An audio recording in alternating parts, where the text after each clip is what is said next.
मैंने अपनी नई किचन में ना जो गैस पाइपलाइन आती है ना उसको इंस्टॉल नहीं करवाया था, बाहर पॉइंट बनवा के मैंने अभी छुड़वा रखा है, तो आज उसका काम होना है। और मैं यही सोच रही थी, कल बहुत डिस्कशन भी हुआ उन लोगों से कि कहाँ से वो पाइपलाइन आएगी, क्योंकि जो मेरी किचन का स्टोन है ना ये इसमें ड्रिल करना बहुत ही मुश्किल है। तो उन्हीं लोगों ने अपनी गाइडलाइंस के अकॉर्डिंग डिसाइड किया कि वो ऊपर से लेकर आएंगे पाइपलाइन को, तो आज ये बहुत बड़ा काम भी ना होने वाला है। और आज ना मैं आपके कुछ कमेंट्स के आंसर देने भी बैठी, लेकिन केवल 2 से 3 जो कमेंट्स आपके बहुत ज़रूरी थे उनका ही रिप्लाई कर पाई। मेरे पास ना बहुत ढेर सारे कमेंट इस चीज़ को लेकर आए कि दी आपने गणपति भगवान नहीं रखे, क्योंकि आजकल गणपति उत्सव चल रहा है, गणेश चतुर्थी भी थी। तो देखो मैं ना शुरू से जितनी पूजा करती आई हूँ उतनी ही करती हूँ, जितनी मैंने सीखी है या जिस तरह से मैं करती हूँ।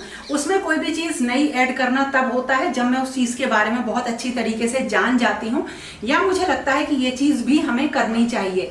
तो देखो आध्यात्मिक रूप से अपने आप को बढ़ाना बहुत ज़रूरी होता है, जैसे कि मैं बार बार कहती हूँ, लेकिन सिर्फ इसलिए कि मतलब बस यूं ही रख लिया कि मन कर रहा है तो चलो इस बार जो है गणेश भगवान को अपने घर लेकर आते हैं, रखते हैं, वो करने में मुझे थोड़ा डर लगता है। क्योंकि जब तक उसका सच पता नहीं होगा, जब तक उस चीज़ का एक भाव नहीं होगा, आप कैसे कर सकते हो उन चीज़ों को। हाँ, ये अलग बात है कि जिस दिन गणेश चतुर्थी होती है उस दिन मैं गणेश भगवान की पूजा करती हूँ, उनका स्नान वगैरह जैसे बाकी सारे भगवानों का होता है वो मैं करती हूँ उस दिन, जो मेरे पास गणेश भगवान का विग्रह है उनका। और उन्हें जैसे वस्त्र धारण कराती हूँ, पुष्प, मतलब तो डेली ही कराती हूँ, लेकिन हाँ कुछ भी चीजें जो अलग होती हैं, भोग प्रसाद वगैरह वो सब तो होता है, लेकिन अलग से गणपति जी को लेकर आना, उन्हें रखना, उसके क्या नियम है, उन्हें किस तरह से करना चाहिए, या जब तक इस चीज की मुझे अंदर से वो नहीं लगेगा कि हाँ ये ऐसा होता है, तो मुझसे नहीं हो पाता।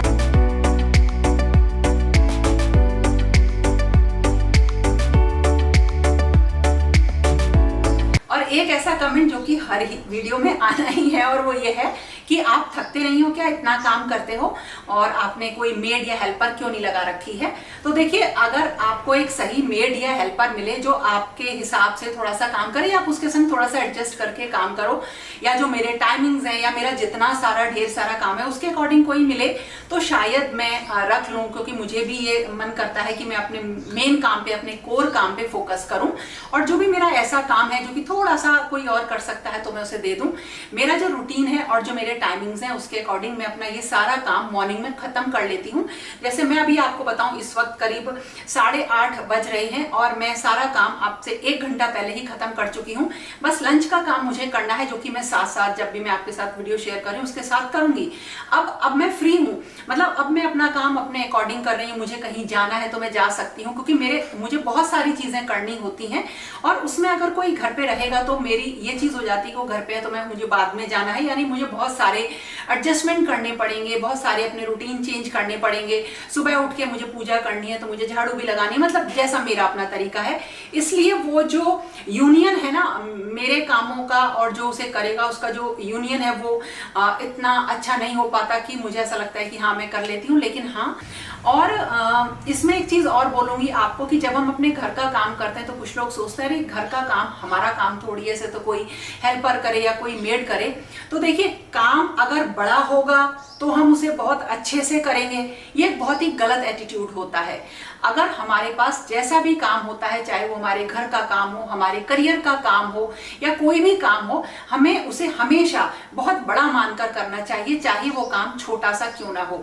मुझे अपने घर में बाहर के एरिया की सफाई करनी है, मेरे प्लांटर्स रखे हुए हैं, वहां गंदगी हो रही है, तो मैं अपनी एक झाड़ू लेती हूँ और वहां तक क्लीन करके आती हूँ, क्योंकि वो मेरा काम है और काम कभी छोटा नहीं होता या बड़ा नहीं होता।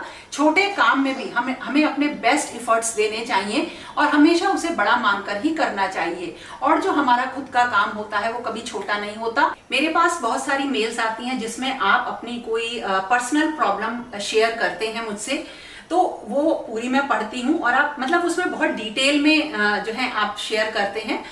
तो क्योंकि एक विश्वास होता है कि हमें सोल्यूशन मिलेगा, या हमें कहीं से सोल्यूशन नहीं मिल रहा होता है तो हम हर डोर जो है खटखटाते हैं। तो उनमें एक पूरा जवाब लिख के भेजने की बजाय, क्योंकि कई बार आपके दिमाग में कुछ और आता है, आप लिखना भूल जाते हो, तो मैं अपने शॉर्ट्स में या अपने वीडियोस में आपको उसका आंसर देती हूँ। उसी में एक क्वेश्चन, उसी में एक मेल थी मेरे पास, वो मेल रिलेटेड थी एक बच्चों से, मतलब बच्चे से, कि बच्चा कहना नहीं मान रहा है और धीरे धीरे उसके अंदर कुछ गलत आदतें डेवलप होती जा रही हैं। तो हमें क्या करना चाहिए, कैसे हम उन गंदी आदतों को छुड़ाएं और किस तरह से हम बच्चे को एक बिल्कुल जैसा बच्चा हम चाहते हैं वैसा बना सके। तो अगर किसी भी गलत रास्ते पर कोई बच्चा चलता है तो उसे वापस लेकर आप एक झटके में नहीं आ सकते, और इसकी कोई वो भी नहीं होता, कोई तरीका नहीं होता कि कोई आपको बताए और आप अपने बच्चे को वापस सही रास्ते पर लेकर आए। आपको सारी सिचुएशंस को, चाहे बच्चे से रिलेटेड हो, घर से रिलेटेड हो, कुछ भी हो, उसे हैंडल करना सीखना होता है और अपने अंदर ये जज्बा पैदा करना होता है कि हम इस चीज को करेंगे, आगे करते हैं और देखते हैं इसके क्या रिजल्ट आएंगे, बगैर ये सोचे हुए कि हमें इसका रिजल्ट अच्छा ही मिलेगा।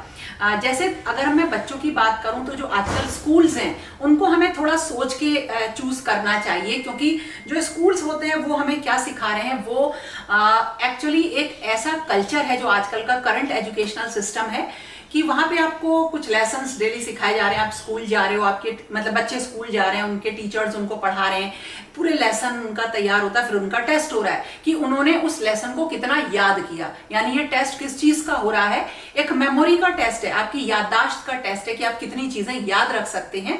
ये कोई इंटेलिजेंस का टेस्ट नहीं है कि मतलब आपको उससे नॉलेज क्या मिली, नॉलेज का टेस्ट नहीं है। मतलब मैं आपको बताऊं 99% स्कूल्स में ये होता है कि एक बुक को पढ़ाया जाता है, और जबकि मेरा मानना यह है कि किसी भी कॉन्सेप्ट के जब तक आप एप्लीकेशंस नहीं बताओगे, उसकी वो कहाँ यूज हो रहा है, उसकी यूजेबिलिटी क्या है, वो सब चीजों के ऊपर फोकस नहीं करोगे तो नॉलेज नहीं आएगी। तो थोड़ा सा आपको यहाँ पर काम करना पड़ेगा, यानी कि जो एक चीज चल रही है लेसन टू टेस्ट वो देखनी पड़ेगी। और जबकि मैं अगर आपको लाइफ बताऊं, अब अपने पॉइंट पे आती हूँ, जो हमारी लाइफ है उसमें क्या होता है, बच्चा जो घर पे सीख रहा है या जो स्कूल से बाहर निकलकर सीख रहा है उसमें टेस्ट पहले हो रहा है, मतलब उसे कोई चीज टेस्ट पहले करता है, फिर उस घटना से वो लेसन सीख रहा है। साइकिल चला रहा है, साइकिल चलाते चलाते वो गिरता है, तब उसे समझ में आता है कि अगर मैं ऐसे मोड़ूंगा तो गिर जाऊंगा, मुझे थोड़ा सा धीरे से जो है अपनी साइकिल को मोड़ना है। यानी यहाँ टेस्ट पहले हुआ, लेसन बाद में हुआ। तो प्रैक्टिकल जो लाइफ है, क्या ये हम बच्चों के अंदर शुरू से नहीं डाल सकते कि पहले हर चीज को इस तरह से सोचो और फिर उसके लेसन की डेप्थ तक जाओ। और दूसरी चीज, अगर बच्चे के अंदर यही आदत पड़ गई कि मुझे किसी कारण से सीखना है, अगर मैंने लेसन पढ़ा तो मैं इसे समराइज करूं पहले, कि जो मैंने याद किया था उसके ऊपर फोकस ना करके कि अगर मैंने एक लेसन पढ़ा है तो बेसिकली बच्चा बैठ के उस लेसन को समराइज करे। या आप घर पे जब बच्चे का एक लेसन स्कूल में खत्म हो जाता है तो आप उससे बोलिए कि इसे बैठ के इस पूरे चैप्टर को तुम समराइज करो कि तुमने इसे सीखा क्या, या ये क्या चीज है, इसका मतलब क्या है, और तब कुछ चीजें सही होंगी। और बिल्कुल इसी चीज की आदत बच्चे को तब पड़ती है जब वो घर का माहौल देखता है, घर की चीजें देखता है, क्योंकि उसका लगातार वो ना उसकी लेसन वो घर पे ले रहा है और टेस्ट पहले हो रहा है।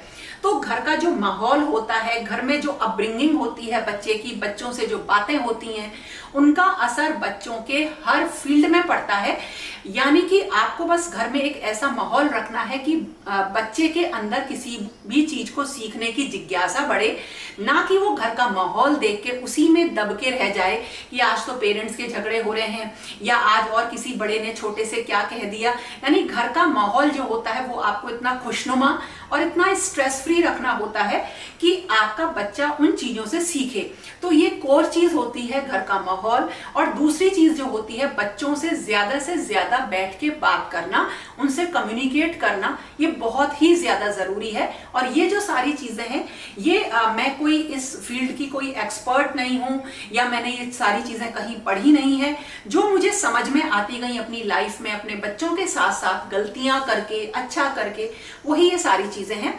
तो इसमें एक चीज और जो मैं आपसे कहूंगी कि बच्चा जो होता है वो उसका जो दिमाग का जो ग्रोथ होती है वो तब होती है जब आप उसे बढ़ाते हो दिमाग को। और बच्चे का दिमाग कब बढ़ेगा, उसको कुछ एक्टिविटीज में शामिल करके हम ये सारी चीजें कर सकते हैं। लेकिन घर का तो माहौल खराब है, बच्चा घर में खुश तो है नहीं क्योंकि वो देख रहा है झगड़े, लेकिन आपने उसे 5 एक्टिविटी ज्वाइन करा रखी हैं या आपने उसे बहुत सारी चीजें ऐसी दे रखी हैं जिनसे वो खुश हो जाए, तो बच्चा कभी भी एक अच्छा ह्यूमन बीइंग या अगर हम बोलें एक सक्सेसफुल ह्यूमन बीइंग के रूप में शायद ना बन पाए या आपकी अपनी जो कसौटी है उन पे खरा उतर पाए। तो जो घर का माहौल है, आपकी सोच है और आपकी जो अपब्रिंगिंग है उसके ऊपर इन चीजों का बहुत असर पड़ता है। जैसे कि मेरे घर में मेरी किसी से लड़ाई हुई और मैं बच्चों से बोल दूं कि नहीं अब क्योंकि मेरी इससे लड़ाई है तो तुम भी इससे बात नहीं करोगे, यानी हमने बच्चे के ऊपर अपना डिसीजन थोपा, ना कि हम उसे नेचुरली वो सारी चीजें देखने दे रहे हैं, उसे सोचने दे रहे हैं कि किसकी क्या गलती है, कौन क्या कर रहा है। तो बच्चे के ऊपर जो आपकी अपनी चीजें हैं या आपका जो भी आपके अंदर ट्रॉमा चल रहा है उसको थोपना या उसको शेयर करना बहुत गलत है। बच्चों के संग जब भी बैठे हमेशा एक ट्रॉमा की बातें या एक बेकार की बातों को डिस्कस करने से अच्छा, या कोई भी गलत बात बच्चों से करना, गलत क्या अगर बच्चों को सही भी सिखाना है तो उनको एक अपने ही घर के किसी सदस्य का एग्जाम्पल देके सिखाना बहुत गलत होता है। और घर के अंदर क्या चल रहा है, जैसे घरों के अंदर बहुत सारी चीजें चलती हैं, राजनीति हो रही है, उन सारी चीजों में बच्चों को बिल्कुल भी शामिल नहीं करना चाहिए। हो सकता है कि आपका बच्चा सुपर इंटेलिजेंट हो, वो बहुत अच्छा कर रहा हो, स्कूल में बहुत अच्छा परफॉर्म कर रहा हो, बट कहीं ना कहीं वो अपनी लाइफ के एक पड़ाव पे आके उन सारी चीजों की वजह से जो उसने देखी हैं वही चीजें वो अपने घर में करना शुरू करता है और जिसकी वजह से एक जो नॉर्मल लाइफ चल रही होती है वो डिस्टर्ब होती है। तो मेरा कहना यह है कि बच्चे को जो है हमारी असल जिंदगी है कि टेस्ट से लेसन मिल रहा है, उसी चीज का बच्चों को आदत डालनी चाहिए। ज्यादा से ज्यादा टेस्ट बच्चा दे ताकि उसे ज्यादा से ज्यादा लेसन्स मिले, इस पे हमें फोकस करना चाहिए। और एक चीज और जो कि मैं अपने एक्सपीरियंस से आपको बताना चाहती हूँ और वो ये है कि बच्चे को थोड़ा सा अपने तरीके से ग्रो होने दें, अपने तरीके से फ्लरिश होने दें, ना कि उसके ऊपर अपनी कुछ इच्छाओं को थोपें। अगर बच्चा कुछ करना चाह रहा है उसे करने दीजिए। और आप एक चीज और ध्यान रखिए कि मेरा बच्चा किस चीज में खुश रहता है। जैसे कई बच्चों को अपने दोस्तों के साथ बैठना बात करना अच्छा लगता है, कुछ को पेंटिंग करना अच्छा लग रहा है, कुछ को मतलब बहुत सारे हैं। तो आपको ये चीज पकड़नी है शुरू से कि आपका बच्चा खुश कब सबसे ज्यादा होता है और जिस चीज में वो खुश होता है उस काम को करने में हमें उसे बहुत ज्यादा जैसे प्रोत्साहित करना चाहिए कि वो उस काम को करे। तो ये बहुत छोटी छोटी सी चीजें हैं। जैसे कि जो माँ होती है वो बच्चे की पहली टीचर होती है, तो अगर कोई भी बच्चा अच्छा नहीं कर रहा है तो उसकी सबसे बड़ी जिम्मेदारी उसकी माँ ही होती है। हाँ, पेरेंटिंग में दोनों शामिल होते हैं, माँ और बाप दोनों शामिल होते हैं, लेकिन फिर भी माँ एक पहली टीचर और पहली गुरु होती है। और आप ये देखिएगा कि बहुत सारे घर जहाँ पे कलह है या क्लेश है उनके जो कारण होते हैं वो कहीं ना कहीं उसमें अगर आप देखेंगे तो एक माँ का रोल सबसे ज्यादा निकल कर आता है। तो इस चीज का ध्यान रखिए कि आप अपने बच्चों को क्या सिखा रहे हैं, क्या आप अपनी जो बड़बड़ है क्या वो आप बच्चों तक ट्रांसफर कर रहे हैं, या बच्चों के संग थोड़ा सा टाइम निकाल के आप बैठ रहे हैं और उन्हें वो सिखाने की कोशिश कर रहे हैं जो उनके फ्यूचर में मदद करेगा। आप बहुत ज्यादा अपनी चीजें शेयर करेंगे तो जब तक बच्चे छोटे होते हैं तो शायद वो आपकी बातें सुन लें, लेकिन एक उम्र पर आके वो आपसे कुछ अच्छा सुनने की उम्मीद करते हैं, क्योंकि उनका ये मानना होता है कि हम अगर बड़े हो रहे हैं तो आप भी तो बड़े हो रहे हैं। तो यही बातें आप आज से 10 साल पहले करते थे, 5 साल पहले करते थे, और सेम एटीट्यूड आपका आज भी है। आज भी 10 साल बाद आप वही सेम बातें कर रहे हैं, यानी आपकी तो कहीं ग्रोथ हो ही नहीं रही। तो फिर आप कैसे हमें सिखा सकते हैं कि हम कुछ ग्रो करें। तो जिसका मैं एग्जांपल देती हूँ, जैसे वजन मेरा बढ़ गया तो मुझे मैं जैसे अपने फ्रेंड सर्किल में जाती थी तो मुझे कुछ ऐसे लोग सलाह देने लगे जिनका वजन ऑलरेडी बहुत बड़ा हुआ था और वो बहुत कोशिश कर रहे थे लेकिन उनका वजन कम नहीं हो रहा था, क्योंकि उनके जो तरीके थे वो सही नहीं थे। लेकिन वो मुझे जब गाइड कर रहे थे तो मैंने क्या सोचा, अरे भाई आप मुझे गाइड कर रहे हो तो कम से कम ये सारी चीजें आप अपने ऊपर भी तो अप्लाई करो ताकि आपका भी ये सारी चीजें कम हो, क्योंकि चीजें वही होती हैं जो आप खुद करते हो, आपकी नॉलेज वही होती है और जब आप उसे ट्रांसफर करते हो तो वो रियल लगती है, ना कि वो किसी बुक से पढ़ी हुई, ना किसी वीडियो को देख के वहां से कॉपी करके आपने बोल दिया। इसके ऊपर भी एक दिन आपसे बहुत डिटेल में मैं बात करूंगी कि एक्चुअली कॉपी वर्ड का असल मतलब होता क्या है। तो मेरा कहने का मतलब ये है कि वो आप समझ ही गए हैं। इसे अब आप समराइज करिए कि ये चैप्टर था, तो मुझे समराइज करके किन चीजों पे आज से काम करना शुरू करना है, क्योंकि यही रियल वर्ड वर्ड है। अगर आप ये सोचेंगे कि नहीं ऐसा करने से ऐसा अच्छा होगा और आप 2 दिन कर लेंगे और तीसरे दिन वो सारी चीजें रखी रह जाती हैं। और कोई भी चीज हम केवल तब जीतते हैं जब उसमें हमारे इफर्ट्स रेगुलर बेसिस पे होते हैं। आज हमने 100% इफर्ट्स दिए और कल हमने फिर वो 0 पे ले आए। इन इफर्ट्स से कभी भी किसी भी बच्चे की ग्रोथ नहीं हो सकती। मुझे अपने बच्चे को इंग्लिश सिखानी है, मैंने कहा डिक्शनरी से डेली तुम 10 वर्ड याद करना और मुझे सुनाना तो तुम इंग्लिश सीख जाओगे। No, it's very wrong. ऐसे इंग्लिश नहीं सीखेगा बच्चा। एक लैंग्वेज है तो आप ये सोचो कि लैंग्वेज को आपने कैसे सीखा था।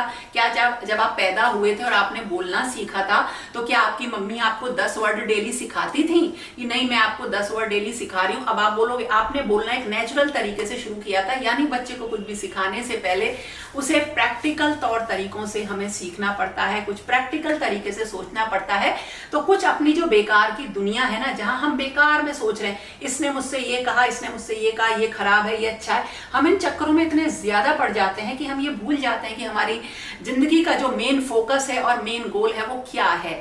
हम सिर्फ इसी चीजों में उलझ के रह जाते हैं कि आज मैंने ये कहा था तो उसने मुझसे ये कह दिया। जैसे मैं बोलती हूँ कि घर में बहुत लोग टॉक्सिक होते हैं, लेकिन उनसे दूरी बनाना भी तो सीखो। उनकी बातों को याद करना अगर आप सीख रहे हो तो उनसे दूरी बनाओ और ये सबसे अच्छा सोल्यूशन होता है। आपका अपना परिवार और आपकी फैमिली ही आपका साथ देती है और कोई नहीं।